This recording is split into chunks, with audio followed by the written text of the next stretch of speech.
Hey guys, welcome back to our channel. In this tech tutorial video, we're going to show you how you can add a code snippet or code block snippet to your messages on Slack.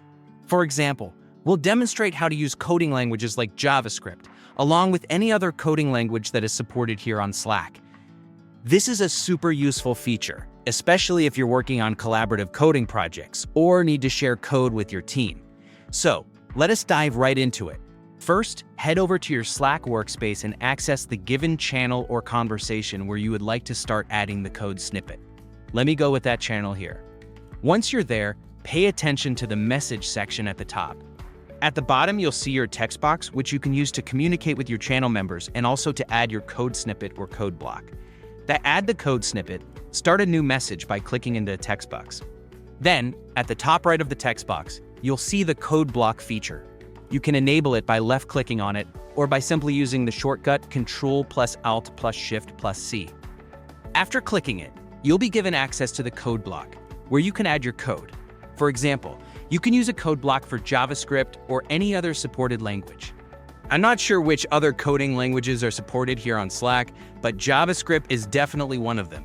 In case you're wondering, Slack supports several popular languages like Python, Ruby, HTML, CSS, and more. Using code blocks helps make your code stand out clearly, preserving formatting and making it easier for others to read and understand. Simply use the text box to add your code block, and that's it. After that, press enter and send the message. You'll notice that the code will appear in a clean formatted box, making it easy for your team to follow. This feature is especially helpful when you want to share small snippets or examples without losing the readability of your code.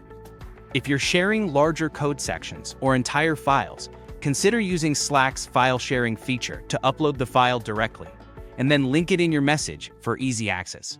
This way you can share more complex code without cluttering up the conversation. And that's how it works. We hope you enjoyed this video and got some value from it. If you found this helpful, make sure to hit that like button, subscribe, and turn on notifications so you never miss an update from our channel. If you have any questions or want to see more tutorials like this, leave a comment below and we'll be happy to help out.